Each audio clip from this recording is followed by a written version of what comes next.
जंगल के तालाब में विभिन्न प्रकार के जीव जंतु रहते थे, जिनमें मछलियाँ, केकड़े, मगर, कछुआ, मेंढक जैसे जीव भी शामिल थे। सभी जीव भाईचारा निभाते हुए बड़े अच्छे से एक साथ रहते थे। तालाब में आने वाले हर संकट का वो एक साथ मिलकर सामना करते थे। पर कुछ दिनों से तालाब का माहौल सही नहीं था। तालाब के किनारे आने वाला हाथी रोज जंगल की मिट्टी में सनकर आता और तालाब में कूदकर नहाने लगता। हाथी के पैरों तले कई कछुए और मछलियां दबकर मर जाते। हाथी को दूसरे जीवों की जान की परवाह न थी। वो सबको नजरअंदाज करके नहाने में मगन रहता। एक दिन तालाब के सभी केकड़ों ने तय किया कि आज वो हाथी को सबक सिखाकर रहेंगे। केकड़ों का झुंड वहां इकट्ठा होकर बैठ गया, जहां हाथी प्रतिदिन नहाने आता था। अब सभी को हाथी के आने का इंतजार था। कुछ ही समय में हाथी नहाने पहुंच गया।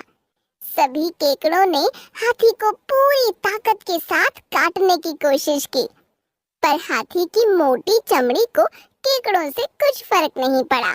जैसे ही हाथी ने पानी में करवट बदली, वैसे ही सारे केकड़े हाथी के नीचे दबकर मर गए। हाथी को अपनी शक्ति का घमंड होने लगा। वो अभी भी बेफिक्र होकर तालाब में नहा रहा था। उसकी वजह से जंगल के बहुत सारे जीव मारे जा चुके थे। इस बात से गुस्सा होकर मगर ने हाथी से बदला लेने की सोची। वो दूसरे दिन पानी में छिपकर हाथी का इंतजार करने लगा और हाथी के पानी में उतरते ही मगर ने हाथी का पैर अपने नुकीले दांतों से पकड़ लिया। दर्द के कारण हाथी ने पानी में उछल कूद करना शुरू कर दिया, जिससे मगर हाथी के पैर के नीचे आकर दबकर मर गया। अब मगर ने भी तालाब के जीवों के लिए अपना बलिदान दे दिया था। तालाब के सभी जानवर मगर की मृत्यु से मायूस थे, पर हाथी को कोई फर्क नहीं पड़ रहा था। सभी जीवों ने तय किया कि वो हाथी के पिता के पास जाकर शिकायत करेंगे। पर जब वो ऐसा करने पहुंचे, तो हाथी के पिता ने सभी जीवों से कहा, मेरा बेटा है ही इतना ताकतवर, ये उसकी गलती नहीं है। आप लोगों को ही ये तालाब छोड़कर कहीं और चले जाना चाहिए। ये सुनकर सभी जीवों की आखिरी उम्मीद भी टूट गई। सभी ने निश्चय किया कि अब सभी ये तालाब छोड़कर कहीं और शांति से रहेंगे।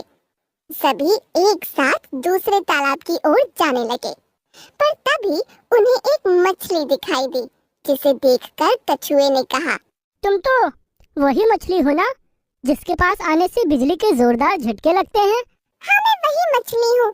बिजली के झटकों के कारण जल के सभी प्राणियों ने मुझे तालाब से निकल जाने को कहा था, और जब से मैं यहीं रह रही हूँ।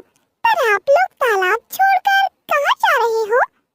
कछुए ने पूरी बात मछली को बताई, जिसके बाद मछली ने कछुए से कहा, आप सब मुझे वहाँ ले चलिए, मैं उस हाथी को और उसके पिता को सबक सिखाऊंगी। मछली का जोश देखकर सभी खुश हो गए और फिर से तालाब की तरफ लौट आए।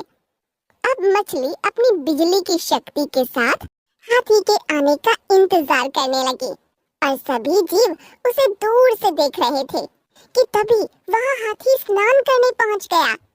हाथी के पानी में पैर रखते ही मछली ने अपनी बिजली की शक्ति से हाथी को जोरदार झटका मारा, जिससे हाथी बेहोश होकर वहीं गिर पड़ा। हाथी के गिरने की आवाज सुनकर हाथी का पिता भी वहां पहुंच गया।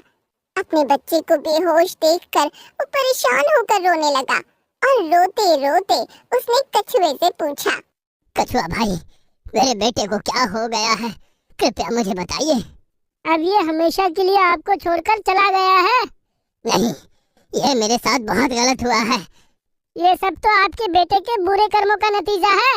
इसने कितने जीवों की जान आसानी से ले ली थी, और इस बुरे कर्मों के लिए हाथी के आने का इंतजार करने लगे, और सभी जीव उसे दूर से देख रहे थे कि तभी वहाँ हाथी स्नान करने पहुँच गया। हाथी के पानी में पैर रखते ही मछली ने अपनी बिजली की शक्ति से हाथी को जोरदार झटका मारा, जिससे हाथी बेहोश होकर वहीं गिर पड़ा। हाथी के गिरने की आवाज सुनकर हाथी का पिता भी वहां पहुंच गया।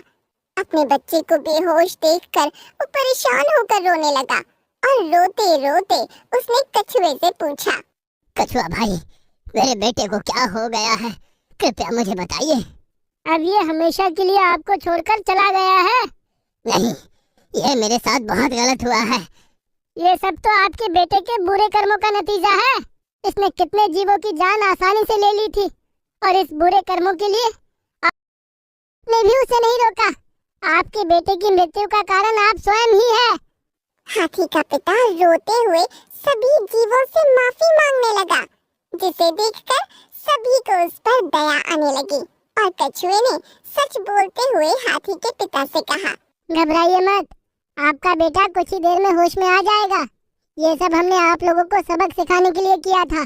कुछ ही देर में हाथी का बच्चा उठ खड़ा हुआ और उसने अपनी गलती की सभी से माफी मांगी, जिसके बाद सभी फिर से भाईचारे के साथ रहने लगे।